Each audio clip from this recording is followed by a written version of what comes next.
Today. Okay. All right, we are recording, and so we will let everybody in.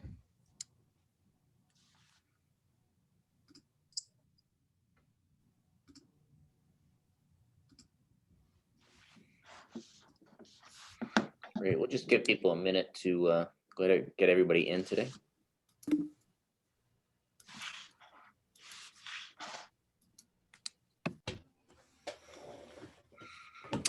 Well, great. Why don't we get started? I want to thank everybody for joining the core call and accommodating the schedule. In just a moment, I'm going to introduce Senator Shaheen, who's going to address the issues of importance to us at developing Washington. But just to organize the Q&A session, I'm going to have Kate Horrigan just describe the best way for people to participate today. Sure. Good morning, everyone. So if you have questions for the senator as we make our way through, you can use the raise hand feature under reactions at the bottom of your screen. Just click on that and it will bring you right to the top. Maybe a little before that. Also, if you are not speaking, please put yourself on mute. That would be greatly appreciated. Thank you. Okay, great.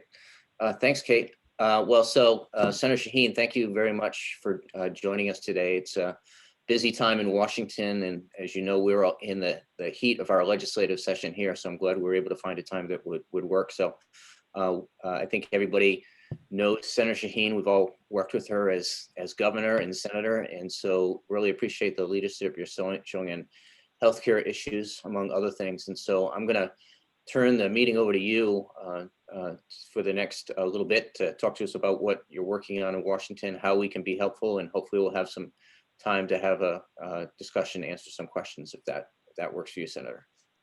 Well, thanks very much, Jim, and thanks for organizing today's call. And to all of you, it's really nice to see so many familiar faces. I know at some point soon I'll actually get to see you in person, but in the meantime, I'm glad there's an opportunity for us to at least be able to talk about what's happening in Washington. I want to begin by, well, first I should introduce from my staff, Peter Clark, who is in New Hampshire, who I'm sure most of you know, and Peter Feist, who is in Washington, who you may only talk to on the phone, but so it's nice to put a face with the name. In order to work on healthcare in my office, you have to be named Peter. So they have both done a great job. And we also have Alan Rodriguez, who's working on our communication staff, who's listening in as well today. But I really wanted to begin by thanking each of you. This has been a really tough year. And as somebody said to me earlier this week, there is a light at the end of the tunnel, but it still feels like a very long tunnel.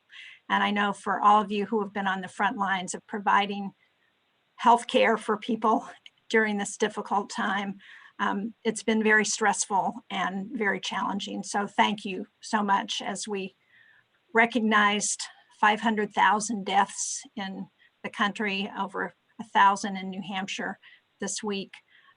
It's a reminder of the toll that this pandemic has taken and the fact that we've got to do everything we can to help people not only get through the pandemic, but get back to some sense of normalcy in their lives and to help restore economic opportunities, which are having such an impact on people.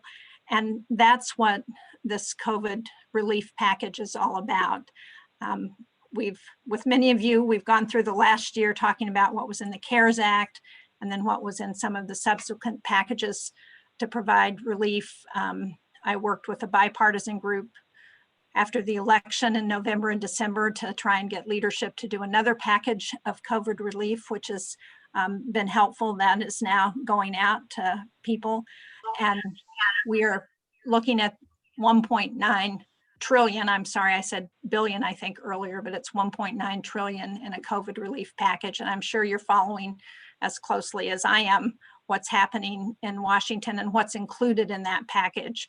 It's got about $160 billion in healthcare provisions that include help for vaccine testing and tracing.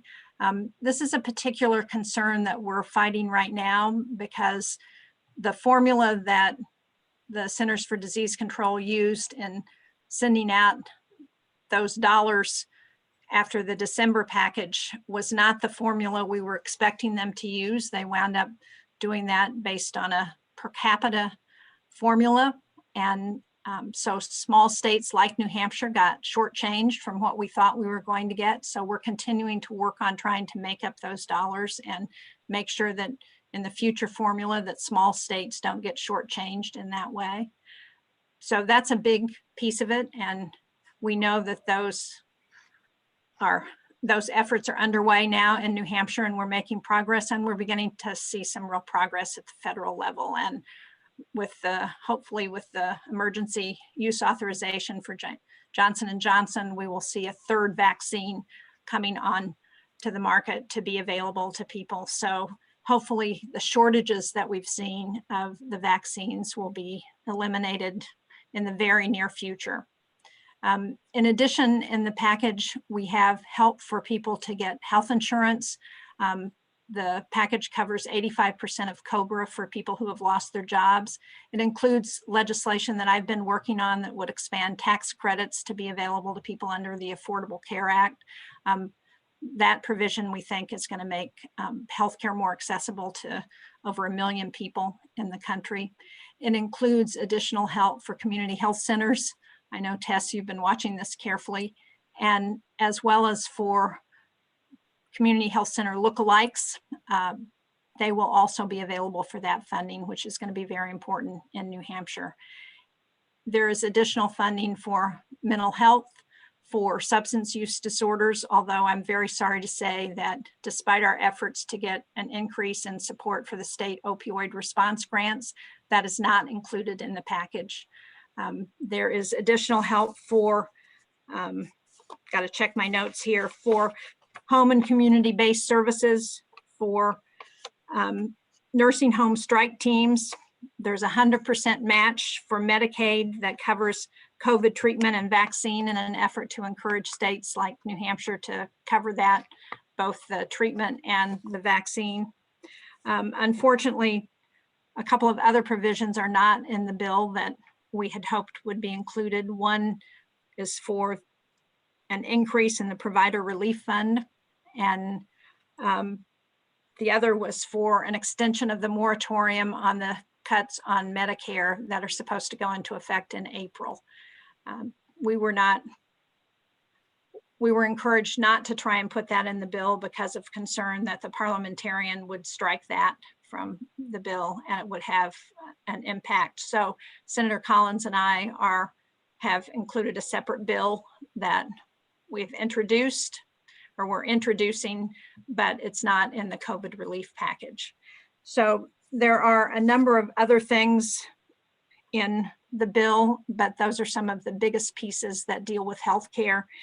The other thing that we've been working on is an effort to increase the provider relief fund by $35 billion. A number of us went to see Senator Schumer yesterday to request that that be included with a 20% set aside that would go to rural healthcare, because as we all know, in some ways, our rural communities have not gotten as much support as some of the urban areas. So those are some of the major pieces of the bill. I know that Peter can help address some specifics as you have questions, but let me stop there and see if I can hear your concerns, listen to your questions. You also probably know that the House is taking up this package today. We expect it to pass the House on a party line vote. We expect it to be taken up in the Senate midweek next week. Again, because it's being done under a process called reconciliation, it will likely be a party line vote. And so getting amendments done and other changes to the bill are going to be very difficult after it gets reintroduced on the Senate side.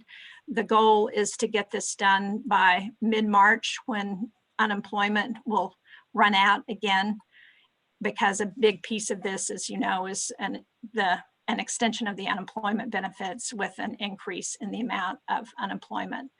So if you have any questions other than the healthcare provisions of the bill, we will also try and answer those. And if I can't answer them this morning, we'll get you answers by as soon as we can. So I will stop there. Again, thank you all and turn it back over to Jim. Great. Thank you, Senator. Yeah, so I think we want to dive in with questions. And I think we'll primarily focus on the healthcare components, but there may be some other questions that arise. And so if folks don't mind, I'm going to, because I'm still working through the raised hand function, I'm going to ask the first question. And that is any efforts, any guidance that you could offer us now, Senator, on the state and local aid. I think what we've seen is kind of the estimates of dollars which could flow to the state and local governments, but what we don't yet fully understand is how those dollars will flow and what, if any, restrictions might be on them. And as a former governor, I'm sure you paid close attention to this component. Yeah, about $350 billion in the package is to go to state and local aid. It's divided up about 60% is going to states and about 40% to local communities. And I heard loud and clear, and I appreciate this, that the CARES funding and the funding that has come to date has shortchanged communities in New Hampshire where we don't have communities, large cities. We got shortchanged under the CARES Act because we didn't have any cities that qualified. And so there's been an effort to ensure that the dollars in this package don't just go to states, but that they can go directly to local communities. And that's generally being done on a per capita basis. So I don't have the exact formula, and I don't know, Peter, if either of you have any more details on that yet. If you do, speak up. Other thing, I don't as of now, but we can check on that too. Yeah, I think we don't exactly know how that's going to work. And we're still working on some of these provisions in the Senate.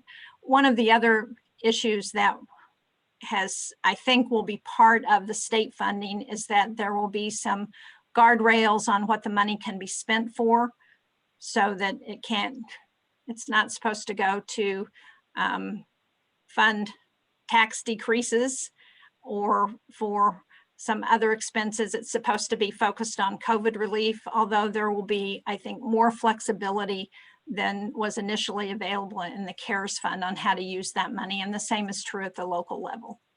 Great, thank you. So let me turn to some questions that are popping up. And so for those of you on the call, I neglected at the beginning to let you know we're recording this event, but we are. And then there are also representatives from the New Hampshire news media that are watching the conversation today. And that would include folks from WMUR, the Concord Monitor, Manchester Public TV, New Hampshire Public Radio, the Caledonian Record, and the Associated Press. So with that, I'm going to turn to, I can't see everybody, but I know that Sarah Akins had a question, and you can unmute yourself to ask the Senator your question.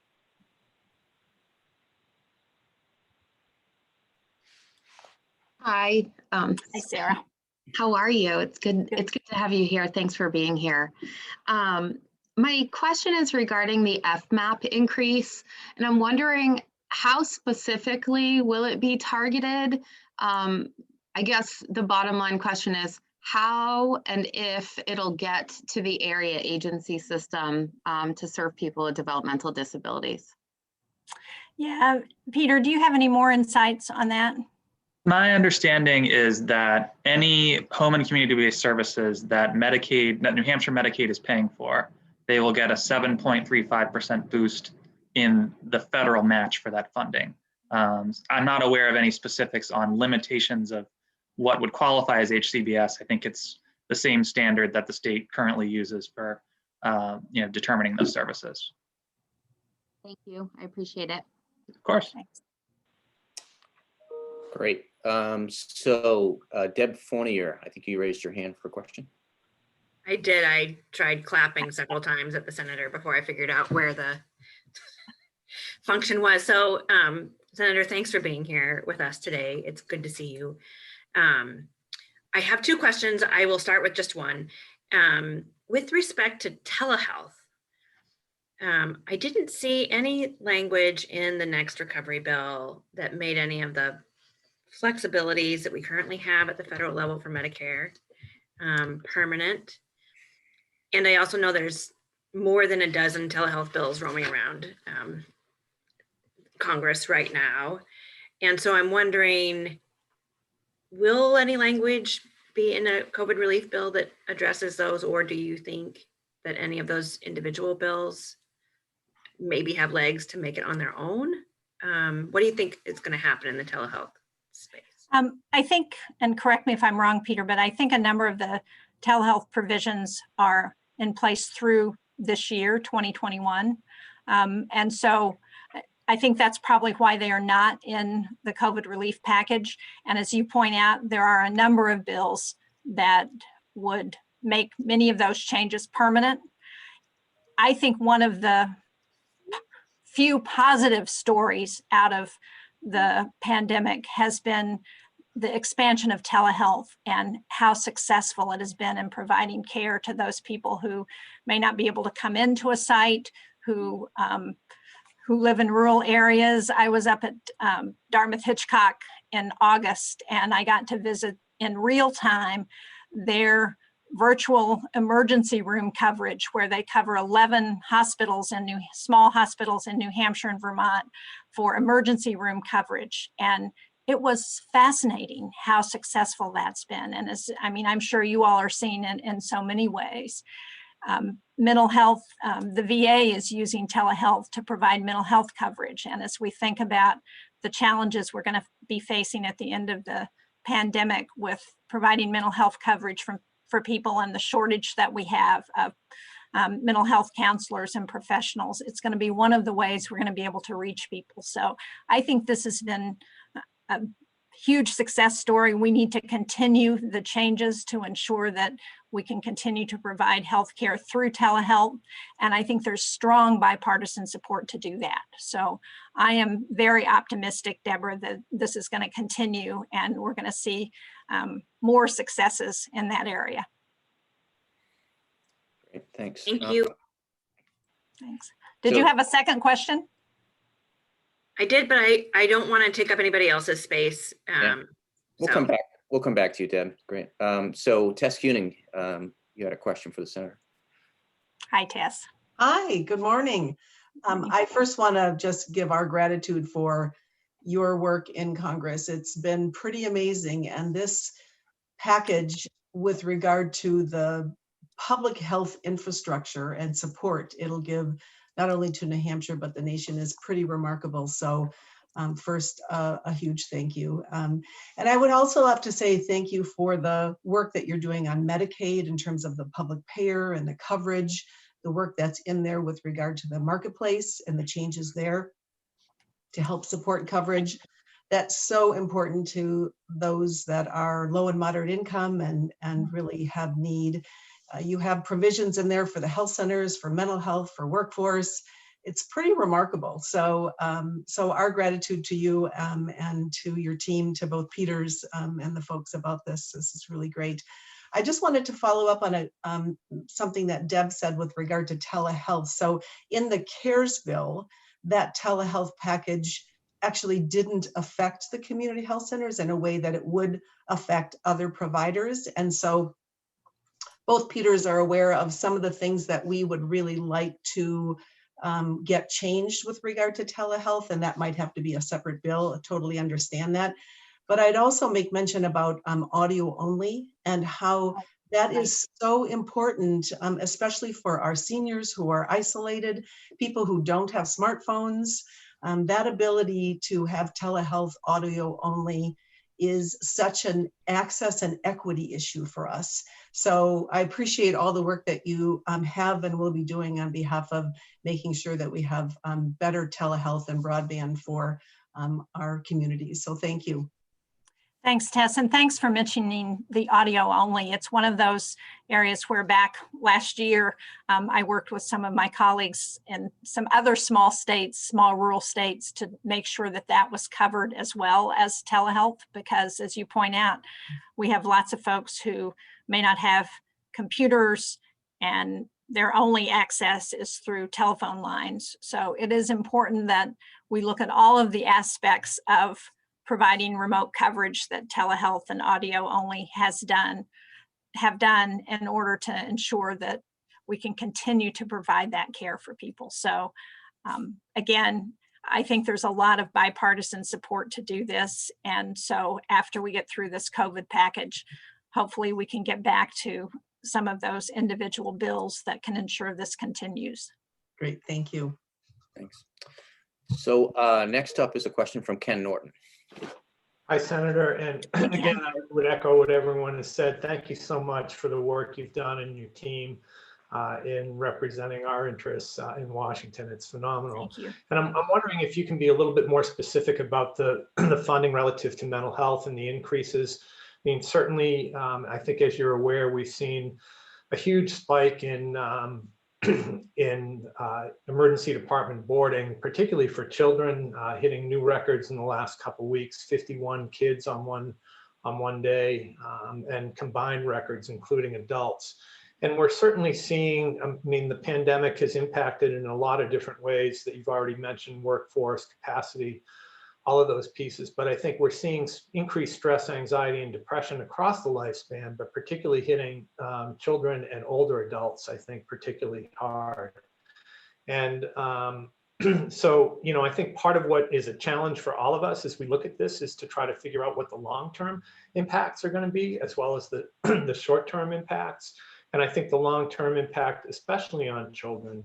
And then also would just mention, you know, that with the events of this past year, with George Floyd's murder and other things, I think there's been a lot of conversations about police response to people in a mental health crisis more generally, and whether there's more funding relative to that for alternatives. I know certainly 988 points us in that direction, but if you could comment on that as well, appreciate it.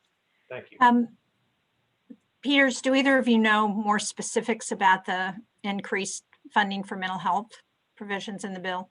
Yes, Senator.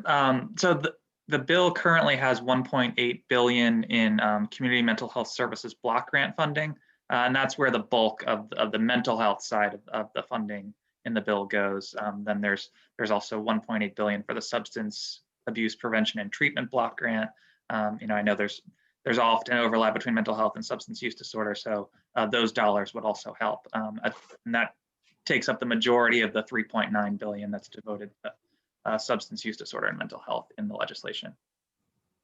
And I don't have any insights into what's happening with respect to police departments and how they're dealing with mental health, but I will tell you that I had the opportunity to speak with Merrick Garland, who's the nominee to be the new Attorney General. And one of the things we talked about was the challenges with policing and some of the issues that have come up. And he was very attuned to the need to respond, to take a look at that issue and to see how the Justice Department could be helpful in addressing some of those issues. So I am hopeful that we're going to see, with the change in leadership, we're going to see an effort to address that. And, you know, I think it's when you talk about the issues with children and mental health, I think it's one of the reasons there is so much concern about trying to get kids back into school and ensuring that we can do that in a way that's safe, obviously, and that teachers feel safe. But it is, I can tell even in my family with my grandchildren, when I talk to them about how they feel about remote learning, and they're in both of, I have some kids in the Oyster River district and some kids in the Portsmouth district, and they're both hybrid models right now. But they tell me how hard it is. You know, these are kids in middle school and high school, and they're kids who have lots of resources in my family. So I appreciate that for so many kids who may not have access to broadband, who may have parents who have to go to work, how difficult this is and the impact that it's having on their development. So it's one of the areas, and I think one of the reasons that President Biden has been so focused on the funding that's in the COVID relief package to help with education and schools, and the interest in trying to figure out how we get kids back into school. It's good for them to also ensure that there are adults who are watching how they're doing, because we know that instances of child abuse and neglect go up in these kinds of difficult times, and to ensure that there are caring adults who can see how kids are doing and can help intervene is really critical. So I think as we think about what we need to do, the mental health aspects are very challenging, as you point out, Ken, and one of the pieces is how do we get kids back to feeling like there's some greater semblance of normalcy for them. Thank you, Senator. Thank you. So Julie Reynolds has raised her hand for a question for you, Senator. Good morning. Hi, Julie. Hi, good morning. I'm Julie Reynolds, and I'm the CEO at Cornerstone VNA, and I'm also the board president for the New Hampshire Hospice and Home Care Alliance. And I have a couple of things I just want to mention. First, I'm grateful that the Home and Community-Based Services program is going to get some attention and maybe a federal boost. And one of the issues in New Hampshire is we have some of the lowest rates in the country for CFI and Medicaid rates. So would this money be available to providers, or is this going to be monies that's going to increase access? Because right now, all of our CFAI patients, clients are not getting the services that they need because of the rates and the limited agencies that are able to provide that service. And that's been a significant issue that we've been continuously working with the state government. But I just want to make sure that there's some conversations that boost actually goes to providers so that access to services are there and provided to our community members. It's much needed service. Home is where people want to be taken care of, and when they can. So I appreciate the attention to that. And the second I just wanted to mention was the telehealth and the non-reimbursement for home care agencies to provide telehealth services. We have a pretty robust telehealth service program. At the beginning of the pandemic, over the years, we had 40 units last spring, and we're up to 90 units fully utilized, and has been enabled us to care for patients, particularly continue to care for patients throughout the pandemic. We still make visits, obviously, but we're able to better manage those patients, particularly with COVID. Would care for over 150 patients in their homes, just in our service area.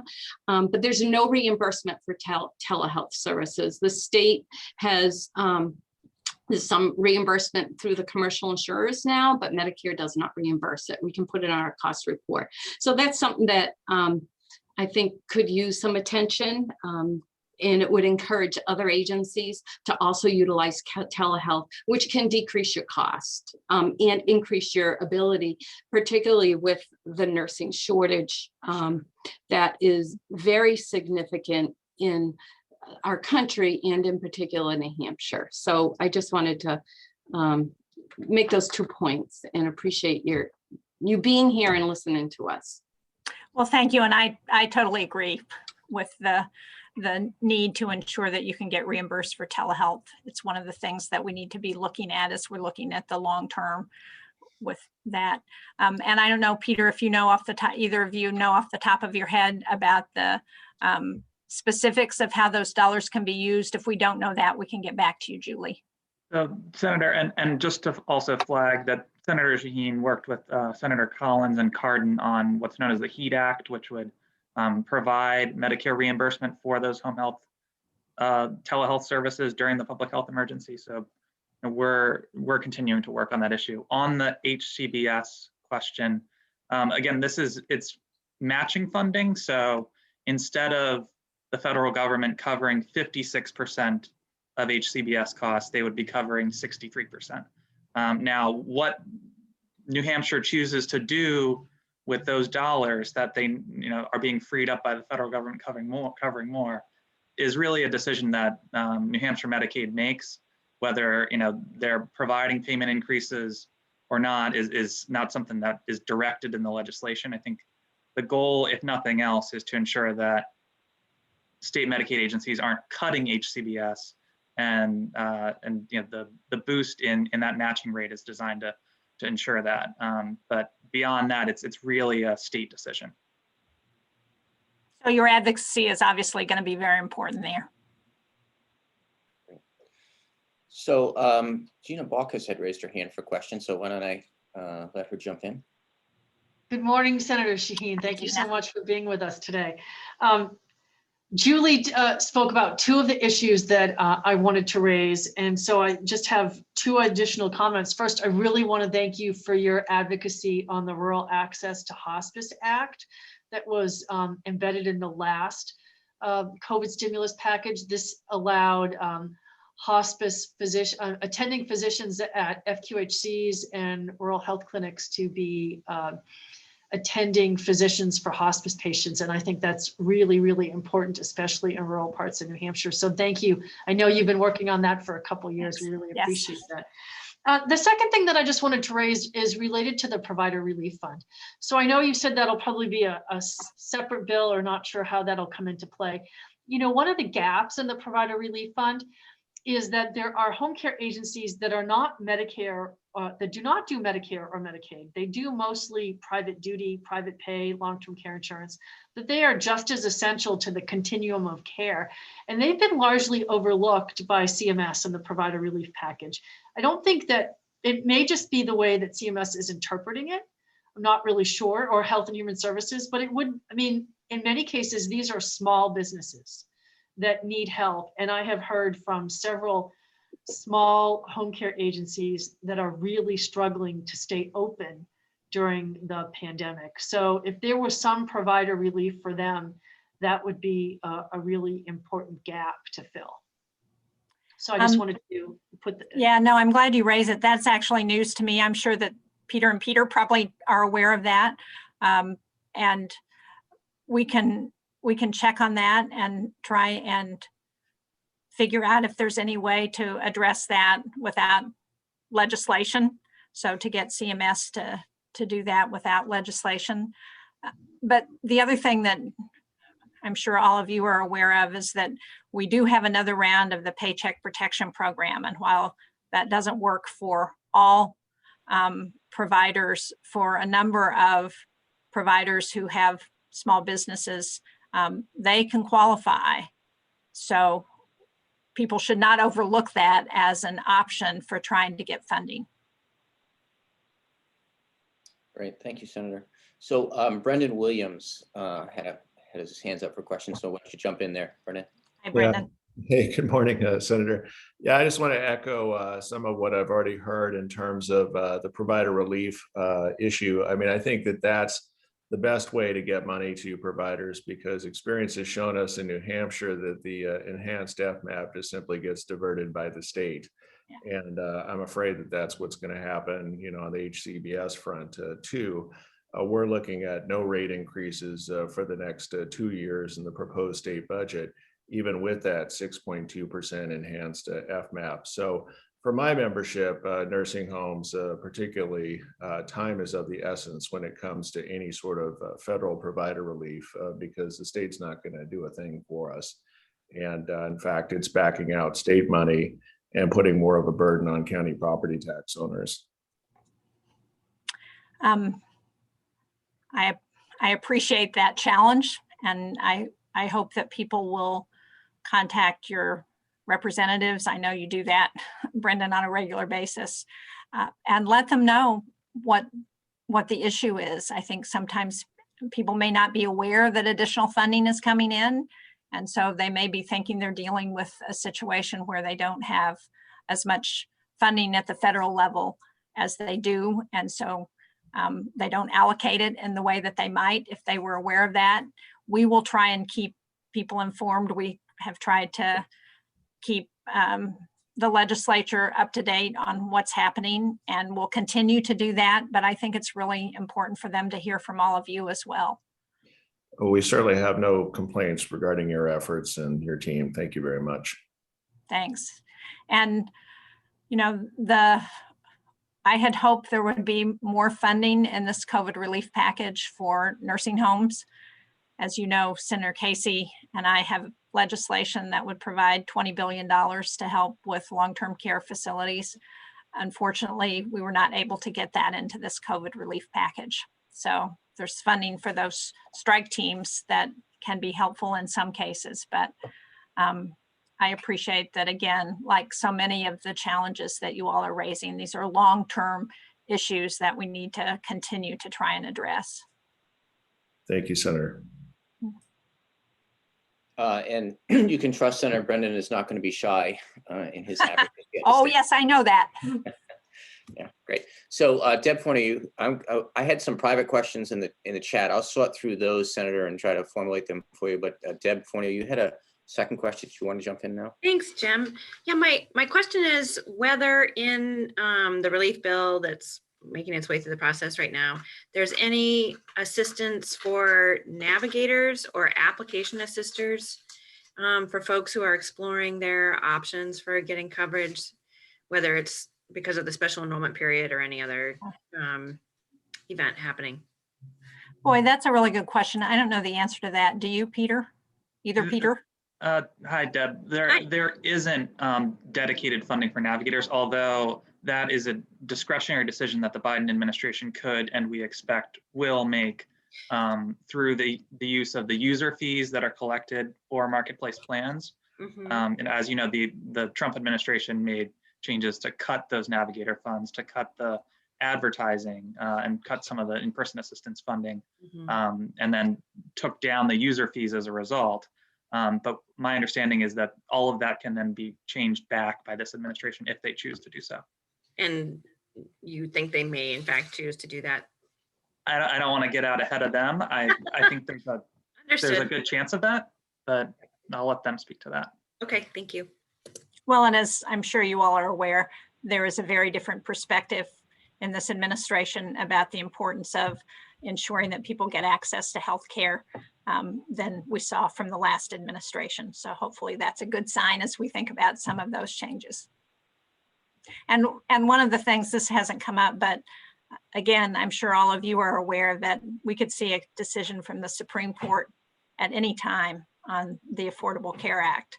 Now, I am more hopeful after hearing the questions from oral arguments about how they might rule, but I think we don't have any guarantees on that. So I'm hopeful that we'll get a positive decision that will allow us to continue to build on what's part of the Affordable Care Act, as I'm trying to do with the legislation that we introduced that would expand tax credits and also address the co-pays and other costs for insurance premiums. So it's a continuing discussion, and hopefully we'll see a positive ruling. Thank you, Senator. Thanks. So a question that came through in the private chat, Senator, and that is around Medicaid expansion. And there appears to be in the COVID Relief Act a enhanced FMAP for states that adopt Medicaid expansion. And the question is that for states like New Hampshire that have already done it, or is it just for new states? No. It's just for new states. It's an effort to try and incentivize some of those states that have not expanded Medicaid. And so we don't know how that will impact states as they're thinking about the future, but hopefully it will encourage some states to provide additional coverage under Medicaid. Great, thank you. Although we would have taken it had you been able to get it. I know. Yes, or maybe we would definitely have taken it. We could stop it for a couple of days and then restart with the, but so as you know, there were a lot of questions throughout the morning around telehealth.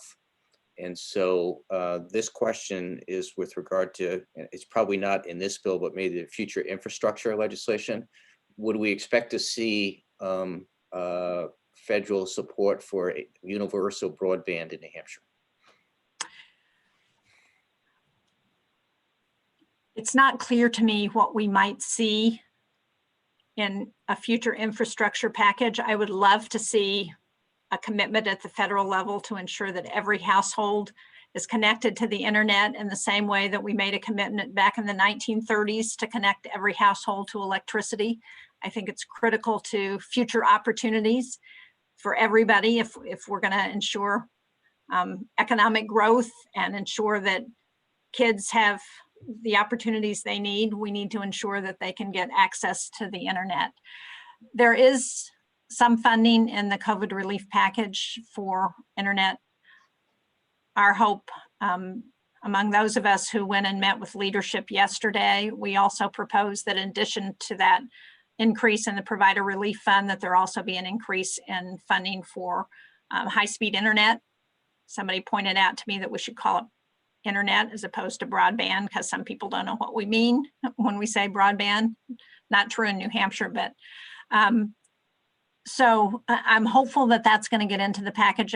It's about $40 billion. That would be an increase for internet, but it is a challenge that we've got to make a commitment to address if we're going to stay competitive. So whatever we can't get into this bill, I'm going to continue to fight to get into a broad infrastructure package, because it is certainly part of the 21st century infrastructure. Great. Thank you. My next question, I think, is with regard to the work requirement under Medicaid expansion. And the question was, I think the answer to that it's not addressed in this bill, but the Biden administration has taken some steps to eliminate those requirements. I'm just trying to sort through the question that was asked. That's my understanding too. Again, Peter, either one of you want to comment in more detail on that? That's right. The Biden administration has made a commitment to revisit and potentially revoke some of those waivers that were provided for work requirements in Medicaid. And as you know, all of those requirements are currently held up in court right now. So I think kind of unclear what happens first in terms of, a court decision versus them getting revoked. But my understanding is that the administration is trying to pull a lot of those back. Great. So that kind of exhausts the questions, but I did want to take the opportunity, Senator, to extend an observation that your staff has been terrific, and we're going to need them after this as well. When the CARES Act passed, as we all know, there was the legislative language and then weeks and weeks and weeks of guidance coming from U.S. Treasury and Health and Human Services and CMS, and Peter and Sarah and Michelle Coder and everybody else really helped us work through those details. And so I'm counting on them that after you have a successful piece of legislation passed next week, that they're going to be available to work with us on the implementation. For sure. Thanks very much, Jim. And you can't see her because she's with me here in Dover, but Sarah Holmes, who's my state director, is here. So she's hearing all of the comments. And I think we both really appreciate your nice words about all of the staff. I think everybody like you, we've all worked really hard to try and respond to this crisis. And so it's nice to hear that that's appreciated. I do think, Jim, I don't know if you can see, but Paula, do you have a question? You have a hand on your screen, and is that because you have a question? Paula Minahan? Oh, sorry. Hi, Senator. No, I don't have a question. But hello. You just have a hand on the screen. Okay. Sorry about that. Yeah. Good morning. Okay. I think she was probably also applauding your staff. So. I was. Good. Thank you. Great. Peter was with me. Peter Clark was with us very early this morning at Monadnock, and thank you, Peter, for your help. That was great. Great. But I do virtually.